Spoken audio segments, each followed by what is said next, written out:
Hello everyone, আসসালামু আলাইকুম। সবার কি খবর? সবাই কেমন আছেন? আশা করছি সবাই ভালো আছেন। আমি নিপা মালয়েশিয়া থেকে বলছি। আমার চ্যানেলের নাম হচ্ছে ল্যাভেন্ডার ব্লু ব্লগ। আজকে আমার ভিডিওতে একটা খুবই সুন্দর রেসিপি দেখাবো। সেটা হচ্ছে থাই স্টিম ফিশ। এই ফিশটা আ রান্না করতে জাস্ট 10 to 12 মিনিটস লাগে। আর এটার রান্না করাটা খুবই ইজি। আর সবচেয়ে ভালো জিনিস সেটা হচ্ছে এটা রান্না করার জন্য কোনো তেল মসলার ঝামেলা করতে হয় না। তেল মসলা লাগে না এবং পেঁয়াজ কাটতে হয় না। তো পেঁয়াজ কাটার ঝামেলাও নাই। সো খুব ইজি এবং খুবই মজার একটা রেসিপি দেখাবো। আর এটা যখন গেস্ট আসলে যখন আপনি এটা করে টেবিলে মানে যখন আপনি প্রেজেন্ট করবেন, সবাই দেখে আপনার প্রশংসা তো করবেই এবং এটা খেয়েও সবাই বলবে যে খুবই মজার একটা খাবার। So let's start. কিভাবে এটা রান্না করতে হয় সেটাই আজকের ভিডিওতে আমি আপনাদেরকে দেখাবো। আশা করছি সাথেই থাকবেন। তো চলুন দেখে নেই মাছটা রান্না করতে আমার কি লাগবে। আমার লাগবে হচ্ছে চিকেন স্টক, চিকেন কিংবা ফিশ যেকোনো স্টক আপনি নিতে পারেন। আর আপনি চাইলে এই স্টকটা বাসায়ও তৈরি করে নিতে পারেন। থাই ফিশ সস লাগবে, আর তিলের তেল বা সিসিমি অয়েল এটা লাগবে, রসুন, লেবু, লেমনগ্রাস, কাঁচামরিচ আর ধনিয়া পাতা। এই কয়েকটা জিনিস দিয়ে আমি সসটা বানাবো। আর আমি আজকে যে মাছটা নিয়েছি এটাকে বাংলাদেশে কোরাল মাছ বলে, ইংলিশে বারামুন্ডা বলে, আর হচ্ছে মালয়েশিয়াতে সিয়াকাপ মাছ বলে। আর আমি এই যে বড় একটা কড়াই নিয়ে নিয়েছি, এটার মধ্যে এখন গরম পানি দিয়ে দিব, কারণ এটার মধ্যে আমি মাছটা স্টিম করব। তো আমি যে মাছটা স্টিম করব, মাছটা মোটামুটি একটু বড় সাইজের মাছ, সেই জন্য আমার কড়াইটাও অনেক বড়। কিন্তু আপনার বাসায় যদি এত বড় কড়াই না থাকে, চিন্তার কোনো কারণ নেই। আপনি তখন ছোট মাছ, এমন সাইজের মাছ নেবেন যেটা দিয়ে আপনার বাসায় যে কড়াই বা পাতিলা আছে সেটার মধ্যে আপনি করতে পারেন। চাইলে আপনি আস্ত ফিশ করতে পারেন, কিংবা হাফ মাছটাও করতে পারেন, কিংবা বড় বড় টুকরো করে কেটেও আপনি চাইলে স্টিম করতে পারেন। তো আমার কাছে বড় মাছটা স্টিম করলে দেখতে খুব সুন্দর লাগে, সেই জন্য আমি সাধারণত বড় মাছ মানে একটা আস্ত মাছ স্টিম করি। আর আমার বাসায় এটা খুব বেশি করা হয়, সেই জন্য এটা করার জন্য একটা আমি প্লেটও কিনে নিয়েছি। আর এই প্লেটটার মধ্যে স্টিম করতে খুব সুবিধা হয় আমার জন্য, সেই জন্য বাসায় যদি এরকম প্লেট না থাকে সাইজের, যে কোনো মানে স্টিম হিট প্রুফ যে কোনো বাটিতেও করে নিতে পারেন। সো এটা আপনার ইচ্ছা আপনি কিভাবে করবেন। সো প্রথমেই আমি মাছটাকে একটু চিড়ে নিচ্ছি।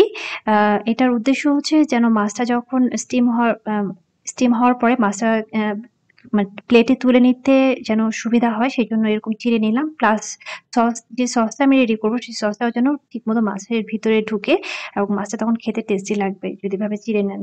আর আমি এই প্লেটের মধ্যে একটু তেল দিয়ে নিচ্ছি। এটার উদ্দেশ্য হচ্ছে যে প্লেটের মধ্যে যখন আমি এটা স্টিম করব, যদি একটু তেল দিয়ে না নিই তাহলে মাছটা দেখা যাবে লেগে যাচ্ছে। সো যেন না লাগে সেজন্য মাছের মধ্যেও আমি একটু তেল রাব করে নেব এবং প্লেটটার মধ্যেও তেল রাব করে নেব। একটু তেল আর একটু লবণ আমি মাছের মধ্যে মেখে নিচ্ছি। তারপর এটা আমি স্টিম করতে দিব। তো আসলে স্টিমের টাইমটা ডিপেন্ড করে আপনার মাছটা কত বড় সেটার উপরে। তো আমার এই মাছটা স্টিম করতে 10 থেকে 12 মিনিটের মতো লেগেছে। তো মাছের মধ্যে সুন্দর করে আমি তেল আর লবণ রাব করে নিয়েছি। এখন আমি প্লেটের মধ্যে দিয়ে দিচ্ছি। সো এই প্লেটটা এখন আমি কড়াইয়ের মধ্যে দিয়ে দিব। আর কড়াইয়ের পানি তো আপনি দেখেছেন আগেই যে কড়াইয়ের মধ্যে পানি দিয়েছি এবং সেটা গরম পানি ছিল। প্লাস এতক্ষণের মধ্যে পানিটা আরো গরম হয়েছে। তো দেখা যাবে যখন আমি মাছটা দিব, আমার মাছটা স্টিম করতে 12 থেকে 13 মিনিট লেগেছে। তো এই মাছের মধ্যে আমি লেমন গ্রাস দিয়ে দিব। মাছের যে ভিতরে আমি লেমন গ্রাসটা ঢুকিয়ে দেব, যখন যেন মাছের মধ্যে যে একটা গন্ধ থাকে সেই গন্ধটা যেন আ চলে যায়। আর লেমন গ্রাসের গন্ধটা তো খুবই সুন্দর, আমার খুব পছন্দ। এই লেমন গ্রাসের গন্ধটা যখন মাছটা স্টিম হবে, এই এটার গন্ধটাও, লেমন গ্রাসের গন্ধটাও মাছের মধ্যে যাবে, তখন খুব ভালো লাগে। কারো বাসায় যদি লেমন গ্রাস না থাকে তাহলে কিন্তু আপনি চাইলে জিঞ্জার স্লাইস করে কেটে দিতে পারেন।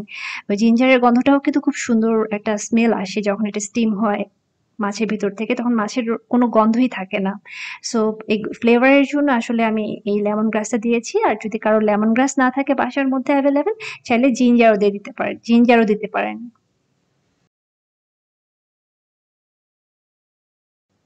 সো মাছটা আমি এখন স্টিম করতে দিয়ে দিয়েছি কড়াইতে। এখন আমি ঢেকে দেব একটা বড় প্লেট দিয়ে। আসলে এই কড়াইটার জন্য অ্যাপ্রোপ্রিয়েট প্লেট আমার নাই।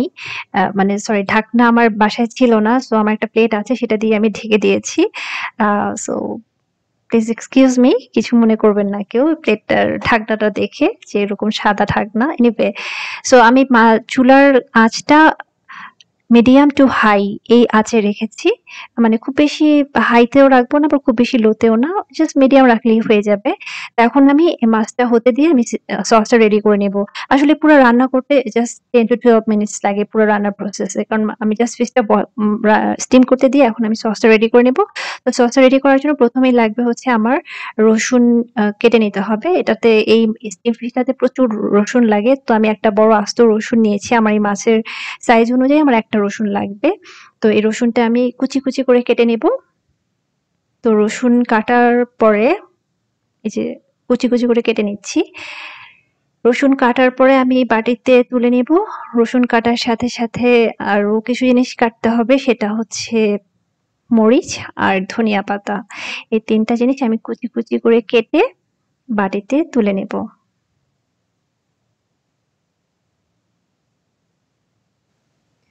আমি এই রান্নাতে সবুজ এবং লাল ২ টা মরিচ ইউজ করেছি। এই লাল মরিচগুলো কিন্তু এখানে অসম্ভব ঝাল। মানে ঝালের পরিমাণটা এরকম, যদি সবুজ মরিচের ঝালের পরিমাণ ১ হয়, তাহলে লাল মরিচটার ঝালের পরিমাণ হবে ৬। মানে ৬ গুণ বেশি ঝাল। মানে এত ঝাল এই মরিচ। তো এইজন্য আমি একটু বুঝে শুনে মরিচটা দিয়েছি, যেহেতু তাবিন খাবে। তো আমার কাছে ঝাল অনেক মজা লাগে। সেজন্য আমি লাল মরিচও দিয়েছি, সবুজ মরিচও দিয়েছি। কারণ সব যদি আমি লাল দেই তাহলে এটা ঝালে আর খাওয়া যাবে না। তো এই স্টিম ফিশটা আসলে প্রত্যেকটা আ আ ingredients খুবই sharp ingredients। I mean sharp sharp বলতে আমি মিন করছি যে টেস্ট গুলো খুবই শার্প। লাইক রসুনের টেস্ট কিন্তু খুবই শার্প। তারপরে কাঁচামরিচটাও খুব ঝাল কাঁচামরিচ এবং প্রচুর ধনিয়া পাতা ইউজ করা হয়। সো যখন আপনার মাছের মধ্যে মানে ৩ টা মানে রসুনের ফ্লেভার, কাঁচামরিচের ফ্লেভার এবং ধনিয়া পাতার ফ্লেভার এবং ৩ টা অনেক বেশি পরিমাণে ইউজ করা হয়। তো আমি একটা হলুদ লবণ সরি লবণ না, হলুদ লেবু, ঠিক আছে? এই লেবুটা আমি এখন লেবুটার হাফ লেবুটা আমি ইউজ করব এই পুরো মাছের জন্য। তো আপনি আপনার মাছের সাইজ অনুযায়ী আ প্রত্যেকটা জিনিস দিবেন। এটার কোনো এক্সাক্ট কোনো পরিমাণ নাই। আপনার মাছ যেরকম হবে পরিমাণগুলো আপনি টেস্ট করে, করে সেভাবেই দিবেন। মানে এই মাছটা হবে ঝাল, যে অনেক ঝাল, অনেক একটু টক, মিষ্টি সবগুলোর মিশ্রণ আরকি। ঝাল, টক, মিষ্টি ৩ টার টেস্টে আপনি যখন এটা মুখে দিবেন ৩ টার টেস্টে আপনি সাথে, সাথে পেয়ে যাবেন। তো আমি এটার মধ্যে হাফ লেবু নিয়ে নিয়েছি। এখন আমি সসটা বানাবো। তো এটা হচ্ছে স্টক, আ চিকেন স্টক। কারো যদি বাসায় রেডিমেড চিকেন স্টক করা থাকে সেটাও ইউজ করতে পারেন। আর এই চিকেন স্টকের টেস্টটা একটু মিষ্টি, মিষ্টি। তারপর আমি একটুখানি সুগার দিব। আ কারণ ইনাফ না। মানে এই চিকেন স্টকের টেস্টটাও একটু মিষ্টি, একটু মিষ্টি, একটু সল্টি এরকম। তো চিকেন স্টক আমি ৩ চামচ নিয়েছি। আমার এই মাছটার জন্য আমার ৩ চামচের মতো চিকেন স্টক লাগবে। তারপরে আমি একটু গরম পানি দিয়ে দিচ্ছি এবং এই গরম পানির মধ্যে আমি এখন রসুনটা দিয়ে দিব। তখন রসুন থেকে একটা খুব সুন্দর ফ্লেভার বের হবে। রসুন দিব, কাঁচামরিচ দিব। আমি একটু, একটু করে দিব। আ কারণ আমি পরিমাণটা বুঝে তারপর আমি এড করব। সো আমি বললাম না যে এটার কোনো আসলে এক্সাক্ট কোনো পরিমাণ নেই যে ২ চামচ রসুন, ১ চামচ কাঁচামরিচ এ ধরনের কোনো ব্যাপার নেই। আপনি আপনার টেস্ট অনুযায়ী সবকিছু দিবেন। অনেকে আছে রসুনের টেস্ট খুব একটা পছন্দ করে না। সে কম দিবেন। আপনার যদি ভালো লাগে তাহলে আপনি আপনার পরিমাণ মতো দিবেন। তো আমি আমি আমি একটু ঝাল, টক, মিষ্টি পুরাটা আ মানে এরকম টেস্ট আমার পছন্দ। সো আমি আমার টেস্ট বুঝে, বুঝে একটু, একটু করে এড করছি। আর লবণ এড করার কোনো প্রয়োজন নেই এটার সাথে। কারণ হচ্ছে আপনার যে ফিশ সসে প্রচুর লবণ থাকে। সো লবণের কোনো দরকার নেই। সো আমি একটু, একটু টেস্ট করব আর দিব। তো এখন আমি একটু ফিশ সস দিয়ে দিব, একটু সিসিমি অয়েল দিব আর একটু চিনি দিব। এই সবগুলো আমি একটু, একটু করে দেব এবং টেস্ট করব। যখন দেখব যে আমার টেস্টের সাথে সবকিছু ঠিকঠাক আছে, তখন আমি সব দেওয়া বন্ধ করে দেব। তো এভাবে একটু, একটু করে আমি দিয়ে আমি সসটা বানিয়ে নিচ্ছি।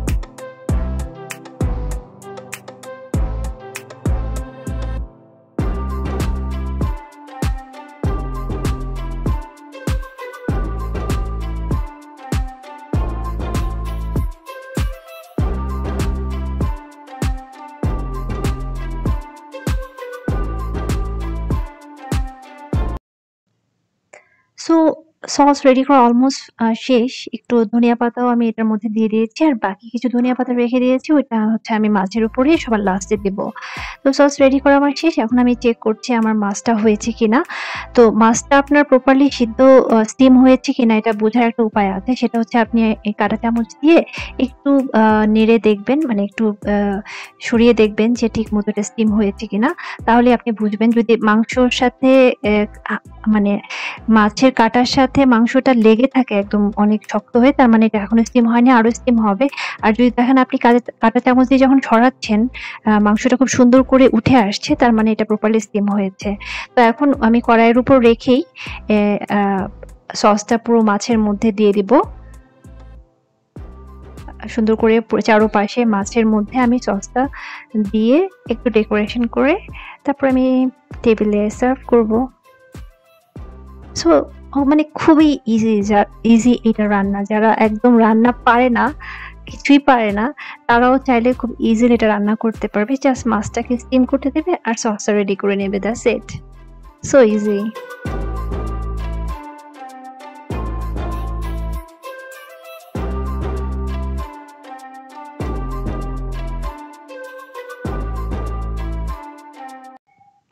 আশা করছি আমার রেসিপিটা আপনাদের সবার পছন্দ হয়েছে।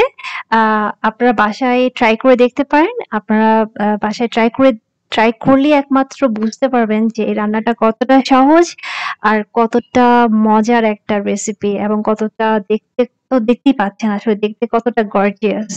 সো এটা খুবই ডেলিশিয়াস, খুবই গর্জিয়াস, খুবই এক্সেলেন্ট একটা রেসিপি। মানে আমি আসলে এত পছন্দ করি সেজন্য এটার এত প্রশংসা করছি। তো আপনারা বাসায় রান্না করার পরে বুঝবেন যে কেন আমি এত প্রশংসা করলাম। তো আশা করছি আপনারা সবাই ট্রাই করবেন এবং অবশ্যই কমেন্ট করবেন কেমন লাগলো আমার এই রেসিপিটা।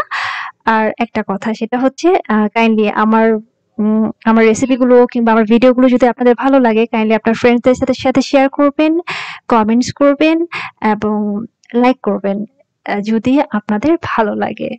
আশা করছি সবাই ভালো থাকবেন। ধন্যবাদ সবাইকে। আসসালামু আলাইকুম।